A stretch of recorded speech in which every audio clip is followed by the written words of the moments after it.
여러분 반갑고, 또 우리 청년들, 멀리서 온 청년들도 있고, 또 여기 화양교회 청년들 너무 좋은 목사님 만나서 행복하게 신앙생활하는. 아멘이 안 나오네. 네, 여기 화양교회, 여기 화양교회죠. 네, 얼마나 축복된 교회에서 신앙생활하는지 모릅니다. 좋은 목사님 밑에서 감사하고, 그 좋은 목사님의 동생인 거 아시죠? 네, 잘 알고 있죠. 하나님이 우리 모두에게 어떤 사명을 주시는데요, 그 사명을 위해서 하나님 우리에게 마음을 주시고, 그 마음이 뜨거워져서 주님의 일을 하게 하시는데, 때로는 우리가 잘 움직이지 않을 때 하나님이 억지로라도 그 일을 하게 하실 때가 있어요.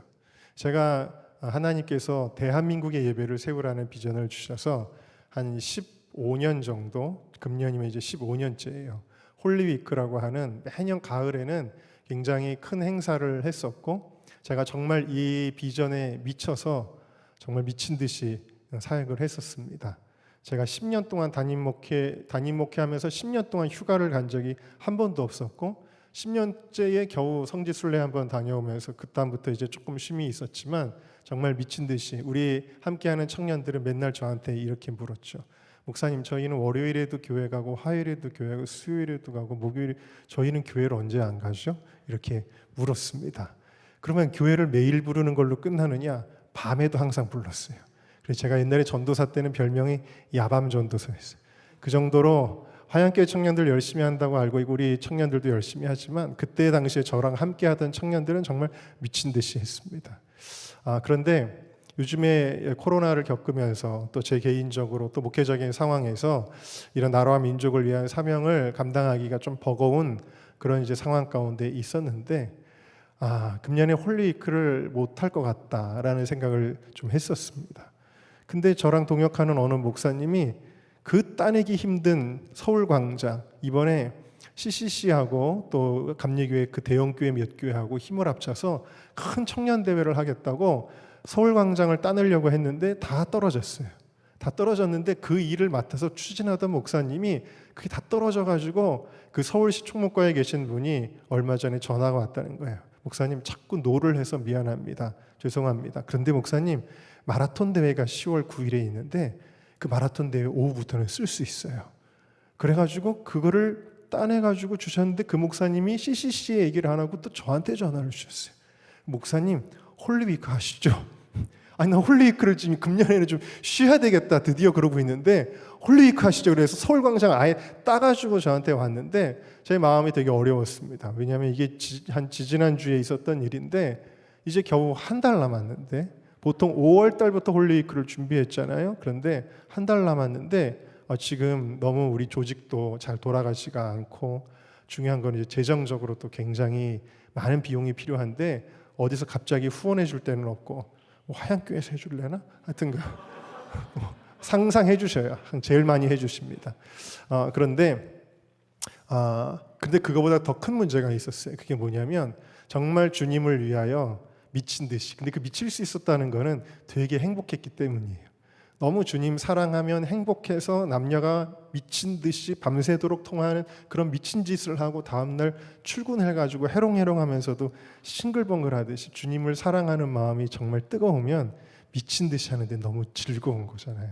근데 중요한 거는 지금 재정 문제도 아니고 인원 문제도 아니고 다른 문제도 아니고, 내 마음에 열정이 부족하다라는 것을 깨닫게 됐어요. 제일 심각한 문제는 우리 마음속에 하나님을 향한 첫사랑. 그래서 에베소 교회를 향해서도 주님은 너 이거 되게 여태까지 잘했고 저것도 잘했는데 한 가지 너를 책망할 것이 있는데 네 첫사랑을 잃어버렸다라고 그렇게 말씀을 하셨단 말이에요. 자, 그래서 그 첫사랑을 어떻게 하면 되찾을까 하다가, 제가 이 홀리위크 사역을 할 때 너무 100가지 200가지의 간증들이 있는데, 그 중에서도 좀 엑기스로 국민일보에 10번 연재가 나간 적이 있어요. 그래서 그 10번 연재 나간 거를 제가 한번 다시 보게 됐어요. 제 간증들인데, 그걸 보는데 1편부터 다시 봐야 되는데 10편부터 보기 시작했어요. 10편부터 보는데 타이틀이 이렇게 나가는 거예요. 네, 이게 이제 서울광장에서 우리가 이제 집회를 했던 거죠. 그래서 이게 아마 2018년도 광장 집회인 것 같습니다. 자, 광장에서 그렇게 했었지. 그때도 광장 따낼 때 하나님이 정말 기적으로 따내게 해주셨지. 그리고 광장에서 예배할 때 그 모든 과정들 간증이 있는데 계속 한번 앞으로 건너가 봅시다. 그 다음에 9편. 이게 뭐냐면은 그 여러분 아시는 라이즈 업 코리아라는 청소년 집회가 예전에 서울광장에서 매년 크게 있었는데 그 집회가 갑자기 무너졌던 때가 있었어요. 그 무너졌던 그날 나라도 가서 예배해야 되겠다. 그 사모하는 마음 가지고 광장 갔었지. 광장에 갔더니 저랑 똑같은 마음으로 온 청년들이 있었어요. 예배하기 위해서. 그래서 그때 손 붙잡고 같이 기도한 거예요. 그런데 놀라운 것은 이때 같이 손 붙잡고 기도했던 청년들이 나중에 우리가 광장에서 예배 드릴 때 찾아왔어요. 그때 우리가 무슨 기도를 했냐면 하나님 누군가는 광장에서 예배할 수 있게 해주세요. 그렇게 기도했었거든요. 근데 3년 후에 하나님이 그 일을 저희한테 시키셨어요. 그 이유가 뭐였을까? 막 이런 거 생각하면서 은혜가 있었고 9편에서 8편으로 갑시다. 네, 전국을 다니면서 부산, 광주, 대전, 대구, 서울 막 집회를 다니면서 대한민국의 예배를 깨울 때인데 바로 그 무렵에 신앙에 정말 우리 모든 청년들에게 멘토와 같았던 아버지께서 세상을 떠나실 때였습니다. 근데 그때 하나님께 정말 간절히 저와 우리 가족들과 그리고 우리 스태프들이 다 간절히 기도했는데 하나님이 그때 생사의 갈림길에 있는 부모님을 위해 기도할 때 어떤 응답을 주셨는지 아세요? 생사의 갈림길에 있는 부모를 위해 아버지를 위해 기도하는 것처럼 나라와 민족을 위하여 기도하라. 그런 감동을 주셨어요. 그래서 이 사역은 그냥 놀자로 하는 게 아니구나. 정말 우리의 생명 걸고 해야 되는 거구나라는 깨달았던 은혜가 있었죠.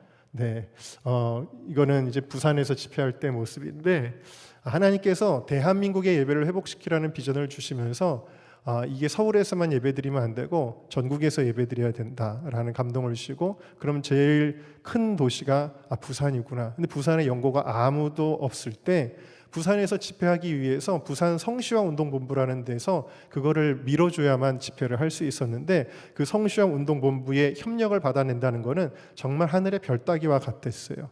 근데 또 일이 꼬여가지고 다 그 간증에는 나오지만 그냥 결과만 말씀드리면 거기 성시황 운동 본부장님이 어떤 목사님이 계셨는데 그 목사님한테 내가 전화를 하면 안 되고 전화를 하면 안 되는데 그 목사님의 호의를 받아야 되는 정말 말도 안 되는 그런 이상한 상황이 되었어요. 다시 말하면 그 목사님한테 전화를 하든지 찾아가든지 해야 되는데 절대로 전화하면 안 되고 절대로 찾아가면 완전히 모든 게 다 깨지는 상황이었는데 근데 제가 부산에 갈 때 내 인생의 스케줄을 주님께라는 설교를 하고 스케줄을 비워놓고 부산에 갔다가 제가 아는 어떤 강사님이 어느 교회에서 집회를 하는데 저녁 먹으러 오라 그래가지고 그 저녁 먹으러 거기 갔다가 거기 교회 계단이 외나무 다리 같은 계단이 있는데 거기서 본부장님을 만났어요. 같은 시간에. 그러니까 여러분 누군가를 대한민국에서 우연히 만나야 돼. 근데 그 사람을 만날 확률이 몇 분의 몇이나 될까요? 0.000000001%밖에 안 돼요. 대한민국에 부산에 사시는 분을 내가 우연히 만나야 되는 확률은. 근데 그 0.0000001%를 하나님이 이어주셔서 부산에 있는 그분을 만나게 되고 이 홀리위크 집회를 합시다 해가지고 그때 부산에서 집회하게 되고 이것이 계기가 돼서 대전, 대구, 광주 이렇게 쭉 집회를 하게 되었던. 그래 하나님이 이렇게 그리고 뭐 쭉쭉 가다가 또 이거는 몇 편이죠? 네, 우리가 체육관을 빌려서 집회할 때인데 체육관 대관료가 너무 비싸요. 그래서 그 다음 날까지 한 계약금만 한 1,700이 들어가야 되는데 하나님 제가 1,700이 어디 있어요? 근데 갑자기 우리 교인이 꿈을 꾸더니 1,000만 원을 가지고 와요. 또 누가 200만 원을 들고 와요. 근데 내일까지 500만 원 내지 않으면 안 되는데 갑자기 군대 쫄병이 전화 와서 형 지난번에 우리 아내 위에 쓰러졌을 때 기도해 줘서 고마워. 그래서 봉투를 꺼내서 줬는데 집에 돌아가다 보니까 봉투에 한 10만 원쯤 되는 줄 알았더니 5장이 들었어요. 그게 5장이 뭐였냐면 하나에 100만 원짜리 500만 원, 내일까지 500만 원이 필요했는데 그렇게 해가지고 겨우 빌렸지만 전일 대관을부터 일주일 집회를 하는 거잖아요. 홀리위크는. 근데 일주일을 전일 대관하면 너무 천문학적인 액수가 들기 때문에 딱 저녁 집회하는 시간만 빌려서 하니까 어떻게 됐냐면 음향, 조명, 무대, 현수막, 대형 현수막 엄청난 거를 매일 세팅하고 매일 철거하는데 그것도 시간이 없어가지고 청년들이 매일 준비하고 있다가 막 설치하고 또 그날 다 걷어내고 이 짓을 했어요. 너무너무 힘들었죠. 그런데 이렇게 열심히 한 끝에 마지막에 하나님께서 어떤 감동을 주셨냐면 정말 그 하나님께서 주신 말씀 때문에 우리 스태프들이 다 엉엉 울었는데 정말 나라와 민족을 위해서 사람들이 많이 관심하지 않지만 너희들이 끝까지 함께해 주어서 내가 너무 기뻤다. 그 음성을 듣고 우리가 정말 눈물바다가 되었던, 너무 고생을 많이 했던 그런 홀리웨이크도 있었습니다. 3편으로 갈까요? 네. 처음에 이 사역을 시작하는데 풀타임 사역자가 없이는 일을 할 수가 없었어요. 어떻게 하면, 예를 들면 저는 이런 상황이에요. 이런 기도회인데, 이제 여러분 우리 예전에 CCC도 보면은 주님을 위해 한 학기를 내가 주님께 드리겠습니다. 직장 생활하는 사람 내가 6개월만 내려놓고 풀타임으로 하나님 앞에 내가 드리겠습니다. 이렇게 하는 청년들이 있었기 때문에 한국에 청년 부흥이 있었는데, 우리 가운데도 그런 사람이 있었으면 좋겠다. 설득을 해야 되는데 어떻게 해야 청년들을 설득시키고 감동시킬까? 근데 도무지 자신이 없는 거예요. 그래서 저 뒤에서 앉아서 기도하는데 그냥 주님 마음을 저에게 부어주세요 그랬어요. 그리고 이제 앞에 나와가지고 이제 풀타임 사역자를 콜링을 해야 되는데, 제가 했던 일은 뭐냐면 주님 마음을 부어주세요 하는데, 정말 여러분들을 향한, 청년들을 향한 하나님의 마음이 확 부어졌어요. 부어지는데 제가 딱 한마디를 했습니다. 하나님이 여러분들을 사랑하십니다. 그리고 눈물이 확 쏟아지는데 그냥 앞에 나가서 울기만 했더니 그 자리에서 한 30명 정도가 모여 있었는데 그 중에서 6명이 풀타임 사역자로 지원을 했습니다. 그래서 서울기독청년연합회 사역이 시작되게 되었던 그런 일이 있었습니다. 첫 번째 홀리웨이크, 하여튼 간증이 있습니다. 자, 그런데 첫 번째 내용이 이거죠. 네, 첫 번째로 1번으로 가니까 이런 타이틀로, 사실 저 제목은 제가 붙인 제목이 아니에요. 왜냐하면 아무리 신림동을 무시해도 달동네는 아니거든요, 저희가. 네, 근데 국민일보 기자가 제목을 이렇게 붙였어요. 자, 한번 제목만 한번 읽어볼까요? 시작. 수천 명 운지 홀리웨이크 불씨는 달동네 작은 기도 모임이었다. 이걸 말씀드리려고 하는 거예요. 광장에서 크게 집회를 하니까 사람들이 무슨 대단한 뭐가 있는 줄을 알아요. 근데 사실 이 모임의 시작은 정말 작은 기도 모임이었습니다. 특별히 5년 동안 제가 알래스카 선교사를 다녀와서 2006년부터 2011년까지 신림사거리에서 기타 치면서 5년 동안 한 주도 거르지 않고 찬양과 예배를 드리고 복음의 증인되어 복음을 선포했어요. 5년 동안 비가 오나 눈이 오나 영하의 20도의 날씨에도 그 기타를 치는 거 되게 손이 시렵지만 한 주도 거르지 않고 그 예배의 자리를 꿋꿋하게 지킨 거예요. 그러니까 오늘날에도 많은 대형 집회들이 있지만 되게 큰 대형교회 목사님들이 중심이 돼서, 혹은 큰 선교단체가 그렇게 해가지고 몇 억씩 턱턱 내놓으면서 교인들 대형교회 몇 교회 탁탁 동원해가지고 시작을 하지만, 유일하게 위에서 아래로 이루어지는 부흥운동이 아니라 아래서부터 위로 일어난 부흥운동을 이 간증을 통해 발견할 수가 있는데, 제가 이거 보면서 느낀 게 뭐냐면, 그래, 그때는 정말 아무것도 없었지. 그 신림사거리에서 들고 나간 거는 통기타 하나밖에는 없었지. 무슨 광장에 커다란 무대와 LED 화면과 조명과 훌륭한 전공한 찬양팀과 이런 게 어디 있었어. 그때 통기타 하나 들고 나갔었지. 근데 그때 행복했었지. 예전에 우리 교회에서 한 10몇 년 전에 전도사 사역을 했던 친구가 있는데 목사가 됐습니다. 근데 삶에 많은 회의와 갈등이 있는데 얼마 전에 저희 교회 마당에 왔다 갔대요. 마당에 와가지고 저희 교회 마당에 그네가 있는데 그네를 혼자 타고 갔대요. 왜 그랬을까요? 그래, 내가 아무것도 모르던 첫 번째로 신학생 아무것도 모르고 첫 번째 전도사 하라 그래가지고 전도사 했던 그 시절. 근데 그때 내가 행복했었지. 내가 주님 정말 사랑했었지. 그 마음. 여러분, 어떤 부부가 있는데, 남녀 커플이 있는데 남자가 고시 공부를 준비합니다. 여자가 열심히 뒷바라지를 하는데 너무 찌들어지게 가난해요. 그 부부가 돼가지고 살아가는데 너무 가난하지만, 여보 내가 좀만 기다려, 내가 빨리 합격해서 당신 행복하게 해줄게, 여보 걱정하지 말아요, 저는 당신이 잘 되기만을 위해 기도하고 있어요. 서로 너무 행복해요. 먹을 것이 없어서 포장마차에 가가지고 우동 한 그릇으로 때워요. 그래도 행복해요. 근데 나중에 고시에 합격하고 판사가 되고 높은 데 올라가고, 그래가지고 이제는 골프 치러 다니고 롤스와 그 무슨 벤치 같은 거 끌고 다니고 막 그러는데, 부부 사이에 갈등이 생기고 행복을 잃어버리고 그렇게 되었을 때 서로 싸우기만 하고 아무리 골프를 치러 다녀도 행복하지가 않고 그때 우연히 옛날 연애할 때 어려웠던 시절의 사진을 발견하는 겁니다. 그리고 그때 깨닫습니다. 우리 옛날로 한번 찾아가 볼까? 둘이 손을 잡고 옛날에 그 단칸방 지하방을 찾아납니다. 옛날에 같이 우동 먹던 포장마차 집이 아직도 있네. 그래 여보, 그때 우리 여기서 포장마차 먹었었지. 그렇구나. 여러분, 우리의 신앙생활도 마찬가지예요. 야곱이 엄청난 부자가 되어 돌아왔지만 위기를 당할 때 하나님께서 뭐라 그러셨냐면 다 버리고 베델로 올라가라.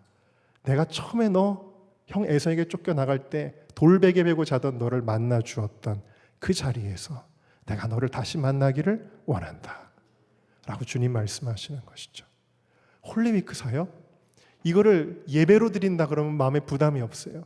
그냥 하나님 앞에 나의 중심을 드린다. 근데 행사로 한다 그러면 얼마 전에 지난주에도 잠실체육관에서 3억짜리 행사를 했다는데 교회들이 동원돼가지고 사람이 많이 왔다는데 우리 허접하게 하면 창피할 텐데 어떡하지? 이러면 스트레스를 받아요.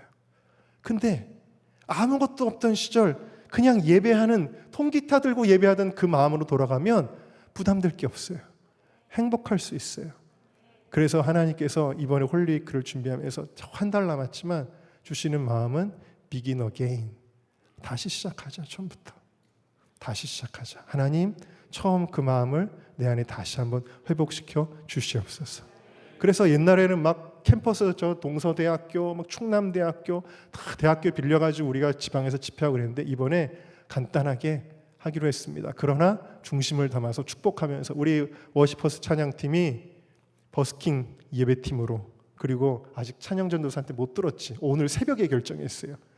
그래가지고 새벽에 내가 전화했지. 그랬더니 형이 좋대.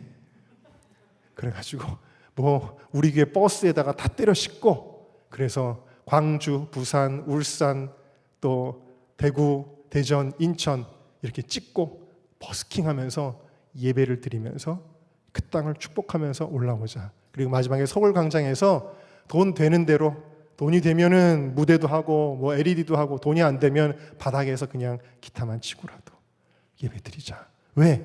하나님은 우리가 얼마나 좋은 조명에서, 음향에서, LED에서 하는 거를 중요하게 여기실까요? 아니면은 우리가 얼마나 중심으로 예배드리는지를 중요하게 여기실까요? 중심을 원하시죠. 여러분들이 주일을 할 때 자꾸 사람의 평가와 사람의 관계성, 주일하다 보면 불편한 일들, 그런 거에 여러분들이 마음을 빼앗길 때가 있지만 주님은 아니야. 네가 처음 나를 사랑한다고 고백했던 그 마음으로 돌아오기를 원한다. 그러시는 줄로 믿습니다. 그래서 여러분, 신앙생활 할 때 다시 한번 첫사랑으로 돌아가서 다른 거 다 의식하지 말고 그 마음으로 오직 하나님만 바라보면, 사람들이 뭐라 그럴지 바라보지 않고. 그렇더라고요. 여러분, 요즘에 집회가 좀 코로나 끝나고 많이 생겼는데 사람들이 꼭 물어보는 게 있어요. 그게 뭔지 알아요? 그래? 잠실에서 모였대? 몇 명 모였대? 그거 물어봐요. 지난번에 광장에서 콘서트가 있었어요. 차별금지법 반대하는 무슨 콘서트. 몇 명 모였대요? 몇 명이나 모였어요? 오, 그래요? 잠실에서 10,000명 모였어요? 네, 실제로 주최 측에서 5,000명이라 그러긴 하던데 어쨌든 그래도 많이 모인 거죠. 와, 성공했네. 여러분, 물론 많이 모이는 게 좋아요. 많이 모일수록 좋아요. 근데 여러분, 그 예배의 성공은 몇 명이 왔냐보다 더 중요한 게 있어요. 그건 뭔지 아세요? 예수님이 오셨는가가 더 중요해요. 여러분의 예배의 성공은 뭐냐면 얼마나 분위기가 좋았느냐, 음향이 물 흐르듯이 잘 흘러갔느냐, 사람들이 얼마나 만족하는 표현을 했느냐가 아니라 그 자리에, 오늘 이 자리에 우리 주님이 오셨으면 그 예배는 성공한 것입니다. 그래, 예수님만 있으면 되지. 예수님 한 분이면 충분합니다. 그 믿음으로 우리 나아갈 수 있기를 주님의 이름으로 축원합니다. 우리 다시 한번 이 찬양 부르고 기도하도록 하겠습니다.